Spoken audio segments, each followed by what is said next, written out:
மேதக ஆளுநர் அவர்களின் உரையில வேளாண் பெருமக்கள் அப்படின்ற வார்த்தையை சொல்லியிருந்தாங்க. வேளாண் பெருமக்கள் என்ற வார்த்தை எவ்வளவு அழகான வார்த்தை. ஆனால் பாட்டாளி மக்கள் கட்சியில நாங்க வேளாண் பெருமக்களை கடவுளா தான் நாங்க பார்ப்போம். அவர்கள் நமக்கு உணவளிக்கும் கடவுள்களாக தான் நாங்க அவங்கள பார்க்கிறோம். அதுல பாத்தீங்கன்னா சிறு குறு விவசாயிகளுக்கான கடன், விவசாய கூட்டுறவு கடனை தள்ளுபடி கொஞ்சம் செய்வதாக அறிவித்திருக்கிறார்கள். நீங்க வேளாண் குடிமக்களுடைய உழைப்பை நாம பார்க்க வேண்டும். வெயில்ல யாருமே வெளியில போக மாட்டாங்க. ஆனா வேளாண் குடிமக்கள் மட்டும்தான் வெயிலே வேலை செய்வாங்க. கடின உழைப்ப அந்த வெயில்ல தான் அவங்க கொடுப்பாங்க. அதே சமயம் மழை வெள்ள காலங்கள்லயும் அவங்க வேலை செஞ்சுட்டு இருப்பாங்க. மழை வெள்ளத்துல கொஞ்சம் அதிகமா தண்ணி தேங்கிட்டா கூட அந்த நிலத்துல இருக்கிற அந்த பயிர் எல்லாம் அப்படியே முழுகிடும். இப்பெல்லாம் போய் பயிர் முழுகிட்டா யாரும் போய் நேரடியா ஆய்வெல்லாம் செய்யறது இல்ல. ட்ரோன் அனுப்பி அந்த பயிர்ல அந்த தண்ணி நிலத்துல தேங்கி இருக்கான்னு கண்டுபிடிக்கிறாங்க. 2 நாள் கழிச்சு நீங்க ட்ரோன் அனுப்புனீங்கன்னா தண்ணியே இருக்காது, தண்ணி வடிஞ்சிரும். அப்ப அந்த ட்ரோன் என்ன சொல்லும்னா தண்ணி இல்ல, அங்க எந்த பாதிப்பும் இல்ல அப்படின்ற தகவலை கொடுக்கும். இப்படி எவ்வளவு பிரச்சனைகள். அதே அறுவடை செய்து விட்டார்கள் என்றால் பாத்தீங்கன்னா அந்த டைரக்ட் ப்ரொக்யூர்மெண்ட் சென்டர், அதாவது டிபிஆர்னு சொல்லுவாங்க, அந்த கொள்முதல் நிலையங்கள், நேரடி கொள்முதல் நிலையங்களுக்கு மூட்டை மூட்டையா அரிசி எடுத்துட்டு போவாங்க. ஆனா ஒரு கொள்முதல் நிலையங்கள்லயும் ஒரு நாளைக்கு இவ்வளவுதான் அரிசி எடுத்துக்க முடியும், இவ்வளவுதான் மூட்டை எடுத்துக்கொள்ள முடியும் என்ற அளவுகோல் இருக்கும். ஆனால் அந்த அளவுகோலுக்கு மேல ஆயிடுச்சுன்னா அந்த மூட்டையை வச்சுட்டு வெயிலையும் மழையிலையும் அங்கேயே இருக்கணும். அது என்னவா இருந்தாலும் சரி, மூட்டையை அவங்க நிலத்துல இருந்து எடுத்துட்டு போயிட்டாங்கன்னா தனியார் அந்த கொள்முதல் நிலையங்கள் வாசல்லே படுத்து கிடப்பாங்க. மழை பெஞ்சிச்சுன்னா அந்த மூட்டையெல்லாம் உள்ளே முளைச்சிடும், கெட்டு போயிடும்.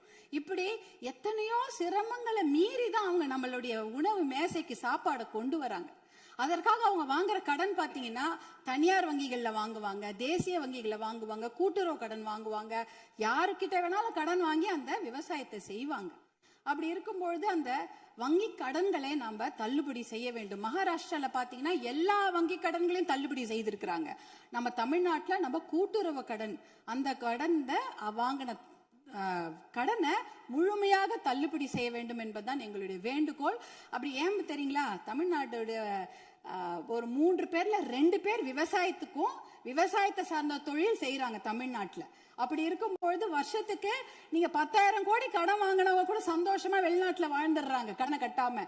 ஆனா 10,000 ரூபாய் கடன் வாங்கிட்டு அந்த கடனை யாரா வீட்டு வாசல்ல வந்து கேட்டாங்கன்னா அவமானம் தாங்காம தற்கொலை பண்ணிக்கிறாங்க. 2021, 22, 23 கிட்டத்தட்ட 1968 விவசாயிகள் தமிழ்நாட்டுல தற்கொலை பண்ணி இருக்கிறாங்க. அப்படின்னா ஒரு நாளைக்கு 2 பேர், ஒரு நாளைக்கு 2 விவசாயிங்க தற்கொலை பண்ணிருக்கிறாங்கன்றத இந்த புள்ளி விவரம் சொல்லுது. அவங்களெல்லாம் நம்ம காப்பாத்தி ஆகணும். இப்ப சூப்பர் எல்னினோ வரப்போகுது. அந்த சூப்பர் எல்னினோனா கடுமையான வறட்சி, அதுக்கு நம்ம தயாரா இருக்கணும். இன்னும் எவ்வளவு கடன் வாங்குவாங்களோ அவங்க தெரியாது. நம்ம விவசாயிங்க எங்க இருக்காங்க தெரியுங்களா, 100 அடி ஆழத்தை பள்ளத்துல இருக்கிறாங்க. 100 அடி ஆழ பள்ளம் கடன் சுமையில.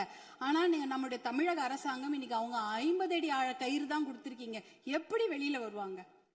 50 அடி கயிறை அவன் 100 அடி ஆளும் பள்ளத்து இருக்கிறாங்க. அந்த விவசாயிங்க எப்படி வெளில வருவாங்க? முழுமையாக கடனை தள்ளுபடி செய்தா தானே அவங்க அந்த கடன் பிரச்சனை வெளியில வந்து அவங்க அடுத்த வேலையை பார்க்க முடியும்.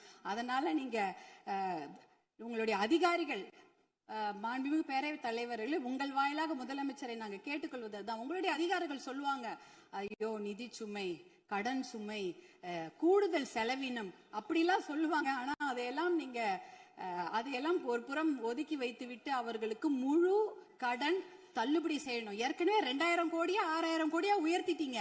இன்னும் ஒரு 18,000 கோடியா அந்த கடன் தள்ளுபடி, கூட்டுறவு கடன்களை மட்டும் தள்ளுபடி செய்யுங்க. ஏன்னா ஏற்கனவே அவங்க 1 வருஷத்தை தான் தள்ளுபடி செய்திருக்கிறீங்க.